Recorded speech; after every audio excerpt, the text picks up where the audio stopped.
ఈరోజు చెన్నై అనేది port city, Bombay అనేది ఈరోజు పోర్ట్ సిటీ.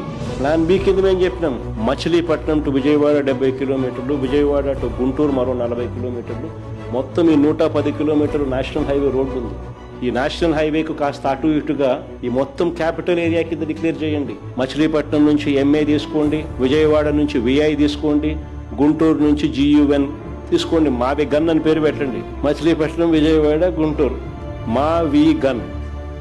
సరే గన్ అంటే బాగుండదు నీకు, అది జగన్ అనేది గుర్తుకొస్తుంది లేననుకుంటే సరే వేరే పేరు పెట్టండి. మచిలీపట్నం నుంచి ఎంఏ తీసుకోండి, విజయవాడ నుంచి విఐ తీసుకోండి, గుంటూరు నుంచి GUN తీసుకోండి, మావి గన్ అని పెట్టండి. ప్రమాణమైన 110 కిలోమీటర్లు క్యాపిటల్ ఏరియా డిక్లేర్ చేయండి కారిడార్ కింద.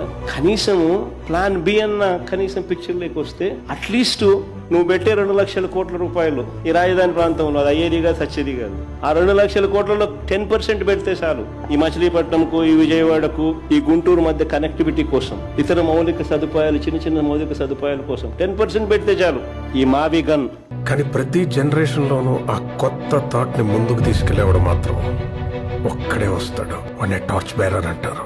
వెళ్తున్నాడు చూసావా బాలరెడ్డి, వాడే ఆ టార్చ్ బేరర్.